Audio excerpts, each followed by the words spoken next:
Bismillahirrahmanirrahim. Assalamualaikum warahmatullahi wabarakatuh.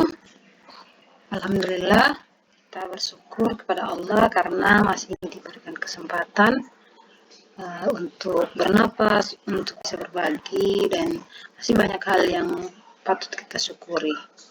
Baik, jadi hari ini saya akan membuatkan materi tentang marketing mix dan merek. Jadi seyogianya kita kan harusnya bertemu secara langsung ya. Tapi karena hari ini tanggal 11 April, teman-teman mahasiswa sedang mengikuti aksi bersama dengan beberapa kampus yang lainnya. Jadi saya pikir saya tidak mau menghalangi teman-teman yang ingin menunjukkan ketidaksukaannya dengan kebijakan yang diambil oleh pemerintah ya. Baik, marketing mix ya. Jadi kita hari ini akan membahas mengenai marketing mix. Baik. Dalam manajemen marketing, sebenarnya marketing mix ini atau bauran pemasaran itu menjadi hal yang sangat strategis dalam menjalankan pemasaran. Jadi ini banyak digunakan oleh para marketer atau pemasar. Nah, strategi ini tidak hanya diaplikasikan pada bisnis produk dan jasa saja ya. Jadi marketing mix memiliki banyak dimensi yang memungkinkan membuat sebuah perusahaan dapat berhasil dalam proses pemasarannya. Nah, ya, oke. Jadi kemudian bagaimana dengan merek? Nah, merek digunakan sebagai tanda untuk membedakan produk yang dihasilkan oleh seseorang atau suatu badan hukum dengan produk yang dihasilkan oleh yang lain. Jadi marketing mix ini sebenarnya kenapa harus dipadukan ya, marketing mix dan merek, itu karena kedua hal ini memang mempengaruhi sebuah produk dari sebuah perusahaan jasa maupun barang maupun jasa ya. Jadi dan merek sendiri dibangun dan dikembangkan itu tidak dalam waktu yang singkat. Kayak misalkan merek yang masih tetap bertahan ya, ada juga merek yang sudah tidak ada tapi masih tetap melekat di hati masyarakat. Misalkan nih, orang mau beli pasta gigi itu selalu bilangnya odol. Nah, atau mau beli deterjen selalu bilangnya mau beli Rinso. Kalau di kota mungkin sudah tidak seperti itu, tapi kalau di desa masih seperti itu. Atau mau beli air minum, air mineral, selalu bilangnya beli Aqua, padahal mereknya bukan Aqua ya. Atau mau beli mie instan, bilangnya beli Indomie, padahal Indomie itu adalah salah satu merek ya. Atau mau beli apa lagi ya kira-kira, minyak goreng, misalnya minyak goreng bilangnya mau beli Bimoli. Nah, jadi memang mereka membangun image di masyarakat itu agar selalu diingat oleh masyarakat ya, seperti itu. Nah, kemudian masuk ke unsur marketing mix. Kita bahas dulu marketing mix, nanti setelah ini kita akan bahas mengenai. Jadi unsur marketing mix itu ada beberapa ya. Yang pertama produk. Nah, jadi produk ini atau elemen produk. Nah, jadi banyak orang berpikir bahwa produk merupakan barang yang ditawarkan berupa barang yang terlihat secara kasat mata ya.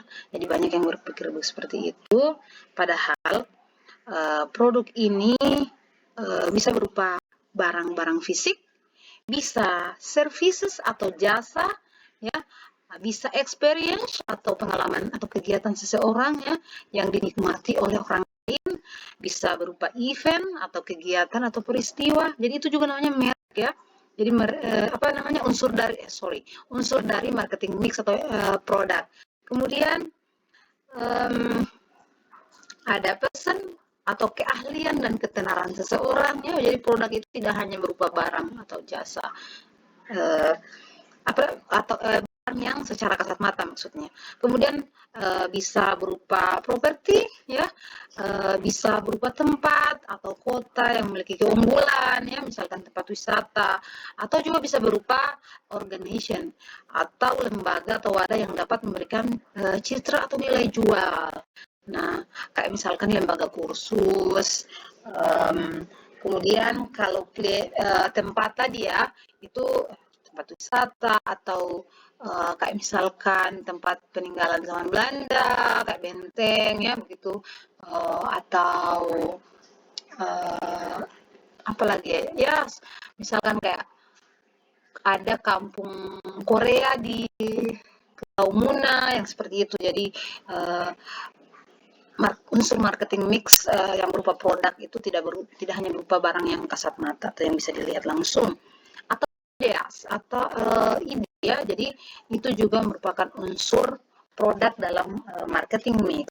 Kemudian dalam produk juga kalau yang secara kasat mata itu bisa diukur.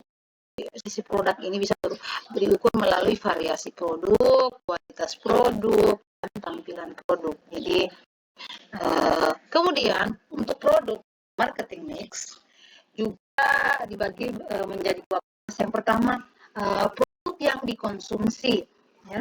Jadi konsumsi oleh pelanggan atau konsumen produk.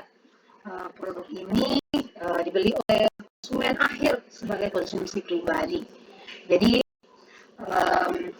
misalkan nih kita beli, jadi kita apa namanya nih, produk yang konsumen terakhir itu maksudnya kita tidak olah lagi untuk dijual ke tempat lain, jadi kita lagi mengkonsumsinya akhir. Nah, produk ini juga ada beberapa jenis ya, bagian produk kebutuhan sehari-hari atau produk sehari-hari kan ini secara rutin secara rutin segera dan tidak bisa misalkan sabun, kebutuhan makanannya kayak beras, ikan itu kan tidak bisa ditunda. Misalkan oh hari ini kita jangan makan dulu deh, besok, nah itu kan nggak bisa. Maksudnya kebutuhan seperti itu ya produk. Kemudian produk belanjaan seperti pakaian, perabot rumah tangga, sepatu, perhiasan. Jadi orang kan tidak akan mati kalau tidak beli sepatu misalkan ya.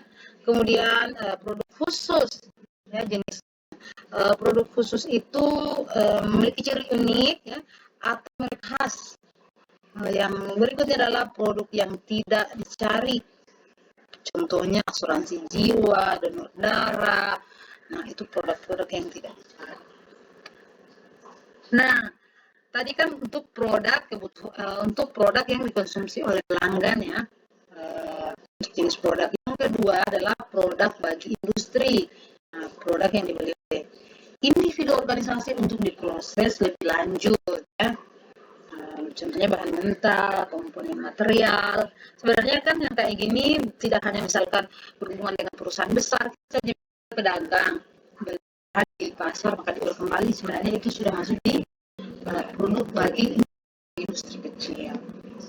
Nah, unsur kedua dalam marketing mix adalah place atau tempat ya. Jadi tempat ini merupakan keputusan manajemen mengenai kapan, di mana, dan bagaimana menyampaikan jasa kepada pelanggan ya. Jadi pemilihan tempat atau lokasi memerlukan pertimbangan.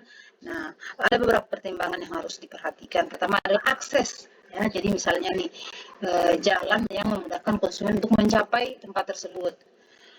Jadi kalau mau memilih tempat untuk memasarkan sesuatu itu harus yang bisa diakses. Kemudian yang kedua atau misalnya nih lokasi yang dapat dilihat dengan jelas atau misalkan tepi jalan ya. Kemudian tempat parkir. Nah, harus punya tempat parkir karena kan nanti tidak nyaman mengganggu pengguna jalan raya yang lain. Kemudian ekspansi atau tersedia tempat yang cukup perluasan usaha dan di kemudian hari. Jadi maksudnya jangan yang sempit supaya nanti kalau usahanya sudah besar bisa melakukan perluasan supaya tidak pindah-pindah, karena biasanya kan kalau sudah pindah orang akan cari-cari lagi, dan kalau sudah ada tempat baru biasanya dia akan lebih mau menjangkau yang tempat baru itu, kecuali kita sudah punya konsumen loyal ya. Yang berikutnya yang harus diperhatikan adalah harus patuh terhadap peraturan pemerintah, misalkan ada perjanjian usaha. Dan yang terakhir adalah persaingan, yaitu pertimbangan lokasi pesaing. Misalnya kalau kita jual pisang itu, misalnya nih, maka yang lain seperti itu, supaya meminimalisir saingan.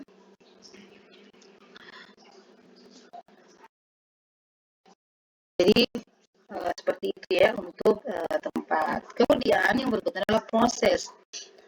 Proses ini cara perusahaan melayani permintaan tiap konsumennya, mulai dari konsumen tersebut memesan, ya, mengorder, hingga akhirnya mereka mendapatkan apa yang mereka inginkan. Apa yang diinginkan oleh konsumen adalah kepuasannya. Jadi proses ini mencangkup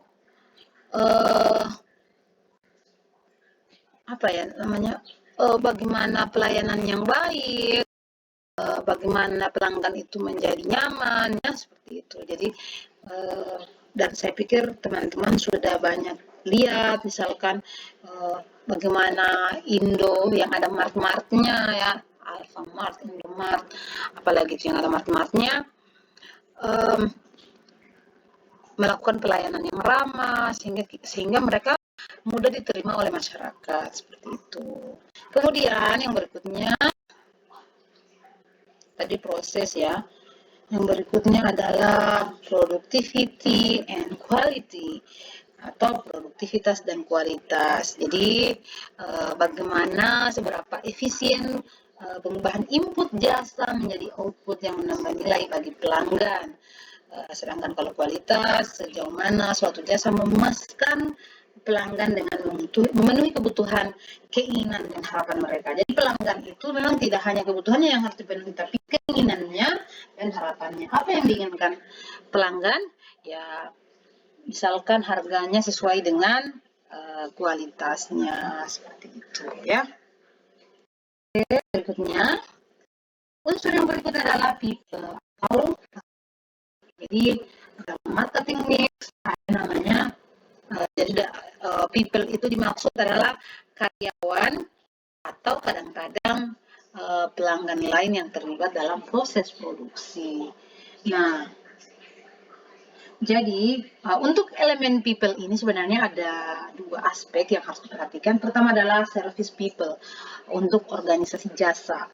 Nah, service people ini biasanya memegang jabatan ganda, yaitu mengadakan jasa dan menjual jasa tersebut melalui pelayanan yang baik, cepat, ramah, teliti, dan akurat, dan dapat menciptakan kepuasan dan kesetiaan pelanggan terhadap perusahaan yang akhirnya akan meningkatkan nama baik perusahaan.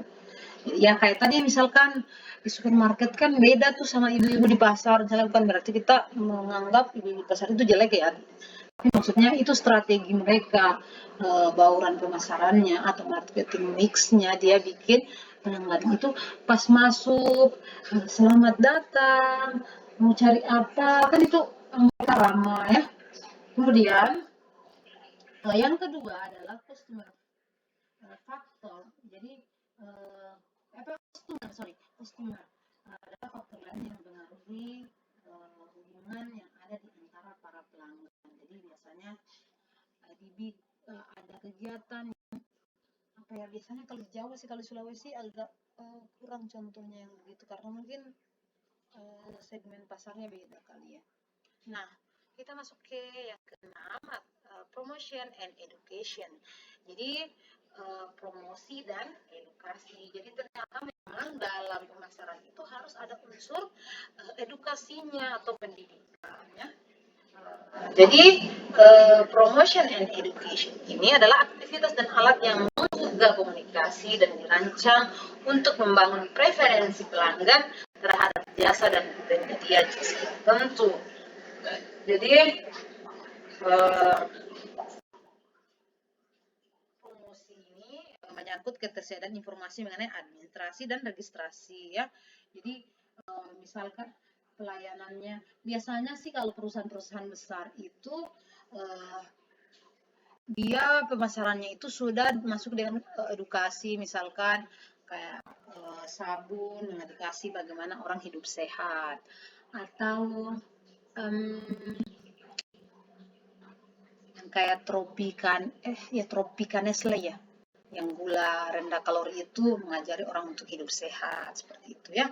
Kemudian yang berikutnya adalah physical advance atau bukti fisik.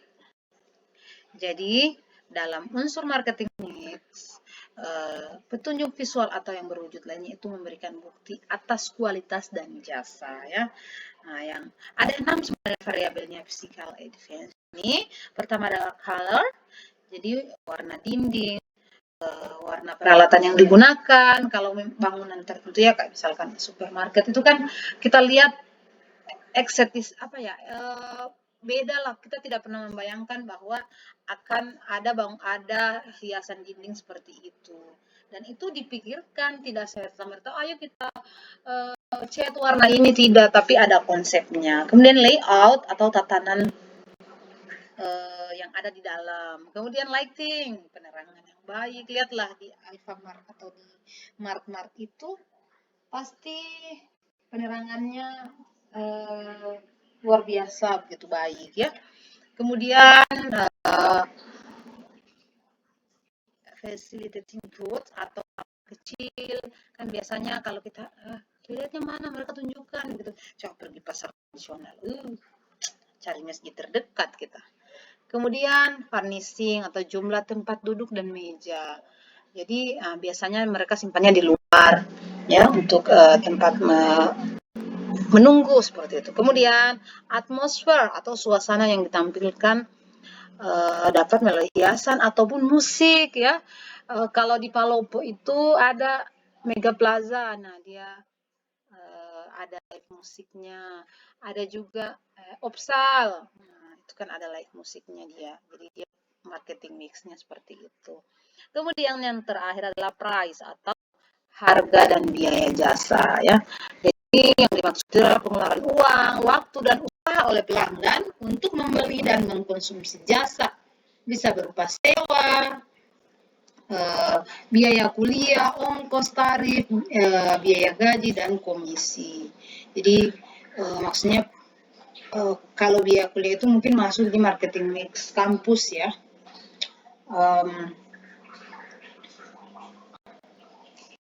Kemudian jadi kenapa price ini masuk dalam marketing mix? Karena kan dia nanti yang menentukan ini, salah satu yang menentukan mau laku barang yang barang atau jasa yang ditawarkan ini atau tidak. Seperti itu. Oke, lanjut. Masuk merek. Jadi merek itu adalah nama, istilah, tanda, lambang, atau desain, atau kombinasi semuanya yang menunjukkan identitas pembuat atau penjual produk atau jasa. Jadi merek yang membuat produk yang satu beda dengan yang lain. Diharapkan akan memudahkan konsumen dalam menentukan produk yang akan dikonsumsinya berdasarkan berbagai pertimbangan, serta menimbulkan kesetiaan terhadap suatu merek atau brand loyalty. Jadi apa namanya tuh yang konsumen yang loyal itu dia akan tetap membeli walaupun harganya naik kalau dia loyal. Nah, oke. Sebelum kita ke strategi, jadi mengenai merek ini ya,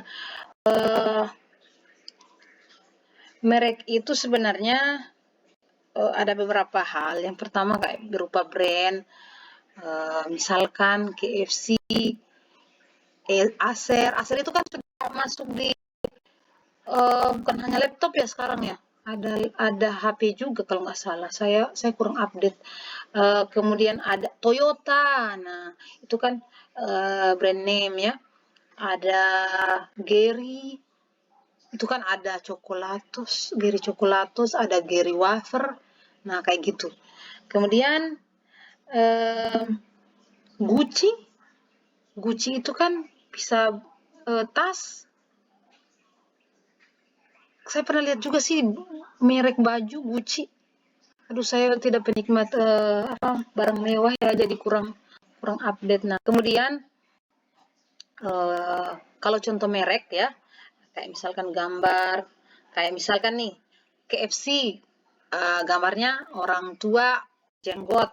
Nah, kemudian um, simbol batang hijau pada Sony Ericsson, ini merek dulu ini, atau bisa juga berupa karakter dagang ya, kalau merek ini berupa karakter dagang, misalkan Ronald McDonald di restoran McDonald, atau Sidomar pada Indomaret, itu yang suka manggil-manggil itu depan. Nah, atau burung dan kucing pada produk makanan Gary. Nah, kayak gitu ya. Oke, jadi merek juga ini sebenarnya ini strategi bentar ya. Jadi merek juga sebenarnya memiliki manfaat gitu. Di antaranya memudahkan perusahaan dalam menangani produk, terutama bila ada masalah makanan ya. Jadi kalau dia ada masalah, pasti lebih mudah. Kemudian membantu dalam mengatur persediaan dan laporan keuangan. Merek juga membantu memberikan perlindungan hukum, karena kan pemilik merek itu tidak bisa lagi diakuisisi oleh merek lain kalau dia sudah mendaftarkan. Merek itu nggak sembarangan ya, jadi harus didaftarkan. Kemudian merek juga dapat dilindungi melalui dengan didaftarkan ya. Kita masuk ke strategi dan jenis merek. Strategi merek. Jadi ada dua ya strateginya. Ada individual branding, ada family branding. Nah, kita bahas ke individual branding. Jadi individual branding ini memberi merek berbeda pada produk baru seperti pada deterjen Surf dan Rinso dari Unilever ya. Untuk membidik segmen pasar yang berbeda. Kemudian ada family branding, memberi merek yang sama pada beberapa produk dengan alasan mendompleng merek yang sudah ada dan dikenal masyarakat. Contoh family branding, Gary ya, yang merupakan grup dari Garuda Food. Coba dilihat baik-baik nanti kalau beli Gary ya. Nah, itu mengeluarkan banyak produk yang berbeda, walaupun sama-sama merek Gary ya, seperti Gary Salut, Gary Sus, Gary Toya lah, pokoknya Gary yang lain. Atau kayak perusahaan motor ya, motor Suzuki, bisa mengeluarkan varian Suzuki Smash, Suzuki Skywave, Suzuki Spin, dan lain sebagainya ya. Oke, seperti itu. Kemudian jenis merek ya. Jadi merek itu dapat dibedakan dalam 3 jenis berdasarkan reputasinya dan kemasyhurannya dalam masyarakat. Yang pertama merek biasa. Nah, cirinya itu tidak mempunyai reputasi tinggi, dianggap kurang memberi pancaran simbolis gaya hidup, ya biasa aja begitu. Kemudian dianggap tidak memiliki driving power, kemudian tidak mampu membentuk lapisan pasar dan pemakai. Kemudian yang kedua, merek terkenal, memiliki reputasi tinggi, memiliki kekuatan pancaran memukau dan menarik, menimbulkan sentuhan keakraban atau familiar. Yang terakhir adalah merek termasyhur. Nah, masyhurnya itu di seluruh dunia. Ya kayak merek-merek terkenal kayak Gucci, apa lagi itu? Yang tas-tas yang ratusan juta itu. Nah, itu kan mensimbolkan bahwa yang memiliki tas itu adalah orang kaya, begitu, seperti itu. Ya. Oke. Oh, kayaknya ini ada kesalahan belum dihapus. Oke, kita masuk ke tujuan merek. Nah, tujuan merek itu sebenarnya ada 5 ya. Pertama, membangun kesadaran atau brand awareness. Nah, yang bagaimana itu? Jadi, persentase pelanggan yang mengetahui dan mengingat brand kita. Nah, misalkan pelanggan menyebut brand kita pada saat mereka menggunakan tentang kategori produk tertentu ya. Nah, tujuannya dari kesadaran ini adalah mendominasi pasar dan mempermudah proses penjualan. Ya. Jadi setelah orang yang memiliki brand ini, merek ini membangun kesadaran dalam pasar, maka kesadaran itu ya akan menjadi pelindung bagi kelangsungan bisnisnya. Kayak tadi misalkan di Moli ya, goreng Moli, air mineral Aqua kayak gitu. Mau beli Aqua padahal sebenarnya di situ nggak ada Aqua kayak gitu ya. Seperti itu. Nah, kemudian yang kedua menciptakan koneksi emosional. Nah, jadi ketika konsumen membeli produk atau jasa layanan yang memiliki brand ini berdasarkan dari perasaan dan hubungan mereka dengan bisnis kita, maka itu berarti menimbulkan koneksi emosional. Nah, jadi ini sangat penting karena misalkan pokoknya dia kalau beli misalkan Pepsodent, pokoknya yang diingatkan kan kalau di kampung tuh odol-odol, tapi kalau kayak sekarang kalau apa namanya itu image-nya itu Pepsodent itu paling bagus begitu. Nah, berikut yang ketiga adalah membedakan produk ya, jadi tujuannya merek. Nah, pada saat konsumen telah memahami mengapa produk atau jasa berbeda dengan yang lain atau bahkan lebih baik, maka mereka akan selalu memiliki alasan untuk membeli produk ya. Jadi ini juga membuat bisnis pada posisi yang aman karena pelanggan akan selalu memiliki alasan yang jelas untuk membeli. Yang keempat ya, menciptakan kredibilitas dan kepercayaan. Jadi dalam strategi branding atau merek harus tahu bagaimana untuk merencanakan dan mengembangkan kredibilitas atau kepercayaan ya. Jadi pada dasarnya sebenarnya brand atau merek itu adalah reputasi yang dihasilkan dari janji yang telah dibuat dan dirawat secara konsisten. Jadi misalkan merek misalnya Aqua dari pegunungan, saya lupa pegunungan apa, pokoknya dia dinyatakan bahwa airnya bersih, atau Le Mineral ada manis-manisnya karena mengandung mineral yang baik, nah seperti itu. Jadi atau ada itu yang merek Lulur yang selalu sponsori Putri Indonesia, itu kan produk asli Indonesia gitu ya. Jadi banyak. Kemudian yang berikutnya adalah memotivasi pembelian. Jadi merek merupakan alat pemasaran yang sangat efektif dan efisien untuk membangun minat, gengsi. Ya karena kan misalkan belinya itu mereknya ya kayak tadi misalnya sebelumnya ya, merek-merek yang termasyur itu dianggap dia orang mampu kalau bisa beli itu ya, gaya-gaya sosialita gitulah. Dan ini bisa membangun loyalitas sebenarnya. Berikutnya, manfaat merek. Ada banyak manfaatnya. Pertama bagi konsumen. Jadi bagi konsumen itu merek itu dapat menceritakan suatu pada pembeli atau tentang suatu mutu produk ya.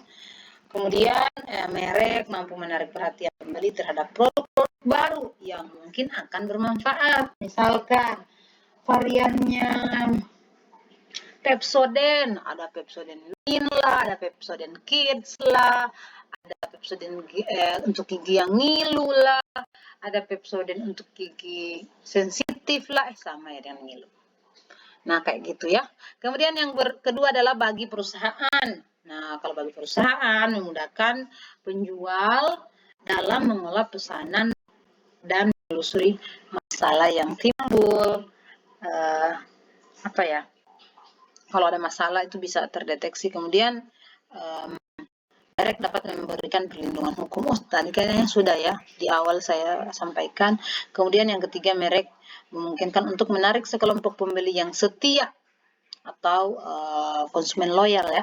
Kemudian merek membantu penjual dalam melakukan segmentasi pasar. di segmen pasarnya. Ini produk ini khusus untuk anak remaja usia segini, ini untuk orang tua kayak gitu. Kayak misalkan produk menguatkan tulang, ya pastilah untuk orang tua, nggak mungkin bagikan karena dia masih dalam proses pertumbuhan. Kemudian merek, tujuan manfaat merek bagi publik. Nah, jadi memungkinkan mutu produk lebih terjamin dan lebih konsisten, meningkatkan efisiensi pembeli karena merek dapat menyediakan informasi tentang produk dan di mana dapat membeli produk tersebut. Yang ketiga adalah meningkatkan inovasi produk baru karena produsen terdorong untuk menciptakan keunikan baru guna mencegah peniruan. Jadi kayak di kampung misalkan merek sepatu naik, apanya tuh tiruannya banyak sekali, tapi naik itu punya ciri khas sendiri. Walaupun mereknya sepatu-sepatu tiruan itu naik juga, tidak sama dengan merek yang asli. Oke, yang berikutnya kriteria yang dipakai untuk mendesain dan memilih elemen merek. Pertama adalah memorable atau mudah diingat, ya. Jadi gampang dikenali, gampang diingat. Nah, ini sebenarnya mendukung tingkat ekuitas merek yang bertujuan mencapai tingkat tertinggi dan brand awareness pasar, ya, kepercayaannya pembeli. Yang kedua adalah meaningful, ya. Nah, elemen merek harus mempunyai kredibilitas dan daya sugestif. Kemudian yang berikutnya adalah transferability. Jadi elemen merek itu bersifat mobile, baik dari sisi kategori maupun produk, tidak membatasi geografis dan budaya, ya. Kayak misalkan pernah ada mie yang ada unsur batiknya gitu, entahlah apa maksudnya. Kemudian ada berikutnya adalah adaptability. Jadi harus elemen merek ini bersifat fleksibel agar dengan gampang lebih mudah diperbaharui dan disesuaikan dengan konteks. Kan lihat saja tuh produk kayak dari dulu sampai sekarang kan pasti selalu ada perubahan, tidak mungkin begitu-begitu terus. Dia harus menyesuaikan zaman seperti itu, ya. Kemudian yang berikutnya adalah protectability atau elemen merek ini harus aman, ya, baik secara hukum maupun persaingan. Nah, kriterianya untuk memilih brand, ya, pertama mudah diingat, memiliki makna, kemudian menarik dan lucu, kemudian fleksibel dan legal, ya. Oke, berikutnya kita masuk ke loyalitas merek. Nah, jadi loyalitas merek adalah istilah dalam pemasaran untuk menggambarkan seberapa kuat preferensi seorang konsumen terhadap sebuah merek bila dibandingkan dengan merek yang lain. Jadi misalkan preferensi itu kayak membandingkan begitu, antara misalkan biarlah dia beli Rinso lebih mahal daripada merek kepala yang ada di pasaran. Boom memang 5.000, Rinso misalkan 10.000, tapi dia lebih memilih Rinso. Itu namanya loyalitas merek, karena pelanggan itu menganggap bahwa Rinso lebih baik. Oke, mari. Sebenarnya loyalitas merek ini ada perkembangannya, ya. Dan ini yang ada di depannya itu ada 4 tahapan. Yang pertama itu namanya loyalitas kognitif. Nah, konsumen yang mempunyai loyalitas ini menggunakan basis informasi yang memaksa menunjuk pada satu merek atas merek yang lainnya. Contohnya, swalayan secara konsisten selalu menawarkan harga yang lebih rendah daripada pesan yang ada. Jadi dia akan lebih memilih yang itu. Dia bandingkan informasi. Kemudian yang kedua, tahap kedua adalah loyalitas afektif. Nah, loyalitas ini didasarkan pada aspek afektif. Jadi sikap merupakan fungsi kognisi. Jadi dia sendiri yang menentukan, bukan lagi basisnya informasi tadi, ya. Kemudian yang ketiga adalah loyalitas konatif. Nah, kalau yang loyalitas konatif ini, itu memang niat dari dirinya dipengaruhi oleh perubahan-perubahan afektif terhadap merek. Jadi dia memang berikut ya. Nah, konasi menunjukkan suatu niat untuk melakukan sesuatu ke arah tujuan tertentu. Jadi loyalitas konatif ini adalah suatu kondisi loyal yang mencakup komitmen mendalam untuk melakukan pembelian. Gitu. Nah, kemudian yang terakhir adalah loyalitas tindakan. Jadi loyalitas tindakan ini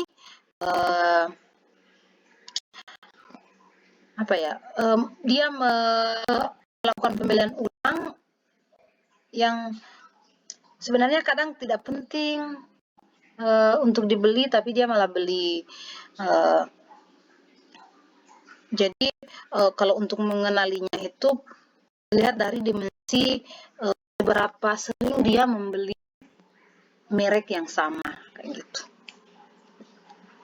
Oke, mungkin itu saja yang bisa saya bagikan. Thank you.